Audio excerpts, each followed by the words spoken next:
السلام عليكم ورحمة الله وبركاته. الشباب كهوني كبجمتوتا في جالتمتوتا هردوكتوتا كوما ميديا جلت يرقم تنون تكيسن يوباقا يوانا جيسن اسنين جنام ودو يرو كنا كنما قمتشيسو كبا ميلا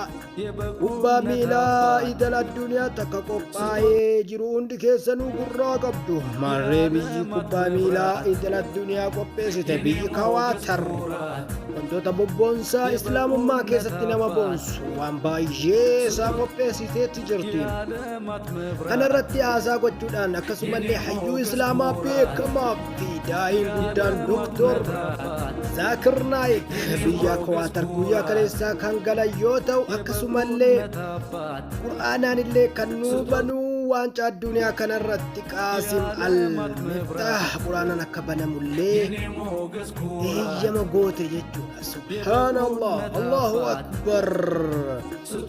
Akkasumallee Dr. Zaakir Naayikii fi obboleessi kan keenya Qaasim Al-Miftahaan achirratti argamuun waan nama ajaa'ibu.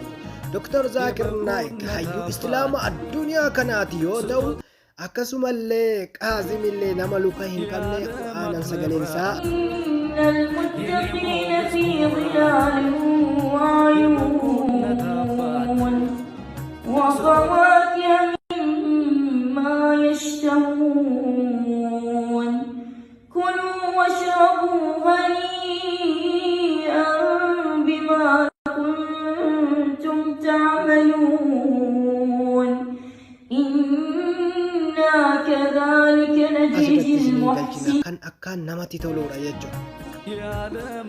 Maarree hedduu nama gammachiisa biyya Kwaatar biyya addunyaa kana keessaa islaamummaadhaan akkasumallee waan nama barbaachisu keessaa hadiisota ergamaa rabbii daandii hundarratti fafannifameeti jira.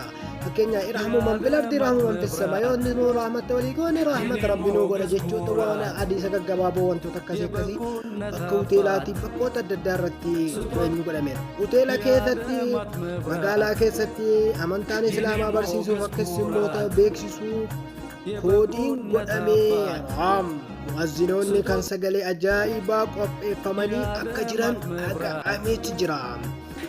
Akkasumallee wantoota islaamummaa faallessan saala tokkoon akka biyya kana hin seenne yeroo baay'ee kubbaa miilaa kanarratti illee bifa ajaa'iba ta'eetiin dhorgiteen qeeqa baay'eetu irratti ka'ee jira. Warri saala tokko wantoonni jarra akka sanaa akka biyya sana hin galle guyyaa kaleessa biyyi wayii waan akkasiin xiyyaaraan kaatee ol ofirra deebitee beeruutti kan duute jedhamaa jira. Xiyyaaraan alhamdulillahi rabbil aalamiin.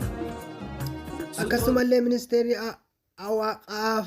afaanota garaagaraatiin keessummoota islaamummaa akka wal baraniif keessummeessa jechuudha. Akka addunyaatti yeroo jalqabaatti isteediyoomii kubbaa miilaa keessatti iddoon wadu'aa iddoon salaataa qophaa'eeti jira jechuudha. Guyyaadhaa galgala Qatar kubbaa miilaa ni taphatti wal morkii ni gooti jechuudha.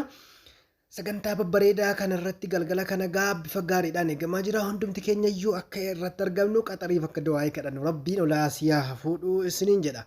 Kanarratti namoonni garaagaraa ergaa baay'ee isaa daddabarsaa jirani. Maarree isinis sagalee kana gidduu gidduun isinii fida dhaggeeffadha.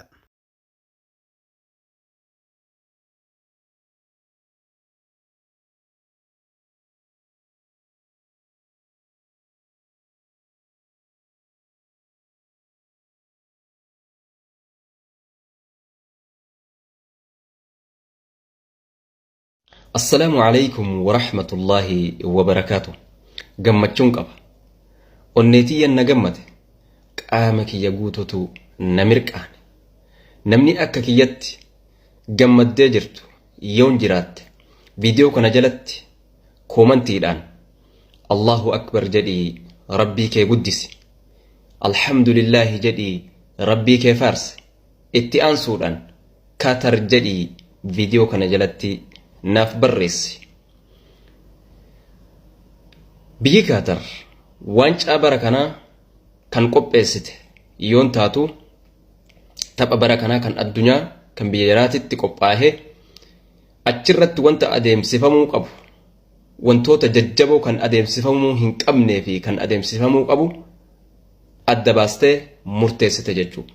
Keessattuu yeroo ammaa kana wanta badda addunyaa irra akkaan daddaffiin saffisaan faca'ee jiru kan keessattuu biyyoonni bahaa hayyaman beekamtii kennaniif akka zamana dur banii luut dhiirri walitti fayyadamuu turanii jarri yeroo ammaa kun ammoo dubartiif dubartiin akka walitti fayyadaman dhiiraaf dhiirrillee akka walitti fayyadaman beekamtii kennaniif jechuudha. Biyyoonni hedduun wanta kana beekamtii kennaniif jira.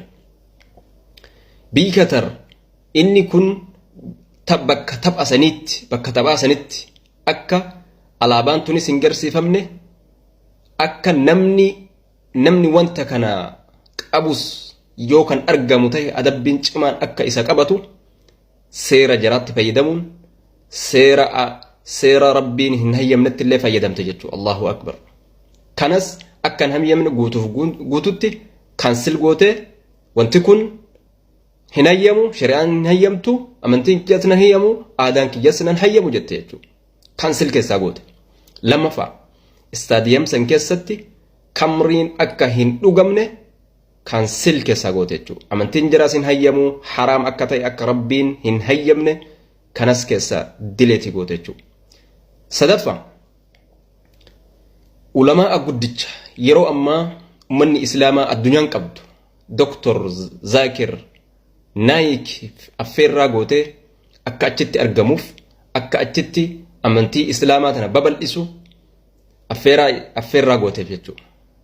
Ni kabajje rabbiin biyya san rabbiin olaanee haa deemu mootummaa biyya saniitiif rabbiin barakaa haa godhu hedduu nu gammachiise hedduu alhamdulillahi rabbil aalamiin biyya Qatar rabbiin olaanee haa deemu biyya Qatar rabbiin qaraa guddattee ammas rabbiin jara haa guddisu ammas argitee mootummaa Gaal Saadiyoo Maanee waancaa addunyaa irratti taphachuu akka hin dandeenye gabaafameera. Miidhama miila isaa irra gaheen wal'aansa baqaqsanii yaaluu milkaa'aa argachuu kilabichi beeksiseera. Gama kaaniin ammoo istaadiyeemota 8 dorgommiin waancaa addunyaa itti gaggeeffamu irratti dhugaatii alkoolii gurguruun akka dhorkame yeroo muraasaan dura dhagahameera.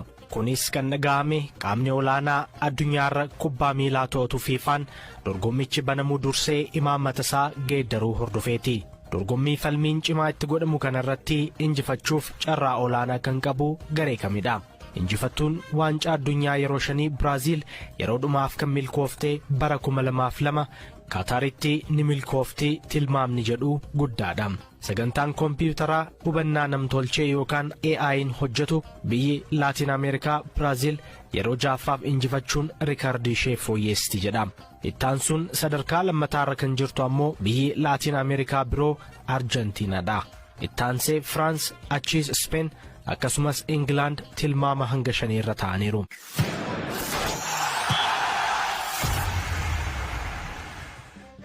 Sagantaa BBC Afaan Oromoo Jimaasa kanneen akka Meesii, Roonaaldoo, Mbaappee, Neemaarii fi kaanillee bakka tokkotti ilaaluuf daran sardamaniiru. Oduuwwan dhiyeenya dhaga'aman keessaa taphataa cimaan Afrikaa bara kanaa lammii dorgommiin waancaa addunyaa Kataar qeeqaa fi dhimmoota filmisiisoo hedduu gidduutti gaggeeffamuuf guyyaa 2 qofatu hafe. Biyyi baha giddu galeessaa maddi galii ishee gara caaluu boba'aa ta'e kun gaafuma qopheessuun ishee barame kaasee ejjennoo ishee jaallattoota saala wal fakkaatoo mirga namoomaa fi qabiinsa hojjettoota godaantotaan guddoo qeeqamaa turte. Dorgommiin addunyaa irra akkaan eegamu kun dilbata istaadiyeemii Albaayititti kan eegalu innaa ta'u muddee 18 ammoo istaadiyeemii Lusaayilitti xumura isaa argata. Taphni jalqabaas dilbata dhufu biyya qopheessituu Kataarii fi Ikwaador walitti fiduun jalqabama. Gareewwan 32 waancaa kaasuuf kan falmatan waggaa ta'u dorgommii guyyoota 28 fudhatu kanaan taphoonni 64 ni gaggeeffamu. Daawwattoonni qaxaleewwan kubbaa miilaa keessatti maqaa guddaa qaban tapha kanarratti akkuma dhaggeeffataa ooltan waan nama gammachiisu waan nama bohaarsu dhaggeeffataa ooltanii egaa kan quraanaan nu jalqabu kun obboleessa keenya isa kana kan nama gaddisiisu Saadiyoon irraa fuudha. Saadiyoo keenya egaa rabbiin fayyisee fayyaa isaatti rabbi isaa deebisu silaa taphoota akka firkaatti namni kun Muhammad Salah Saadiyooniin akka firkaatti egaa addunyaadhaan kan dorgomudha. kana dhabnee jirra rabbiin gan inshallah fayyiseen waa gammachiisu sagantaa nuti qabannee dhiyaanne guyyaadhaa kana fakkaata tapha guyyaadhaa rabbi qaxariin gaarraa oolchu jedhaatti du'aa karadhaa nagaan nu turaa wassalaamu alaikum warahmatullahi wabarakatuh. إن المتقين في ظلال وعيون وفواكه مما يشتهون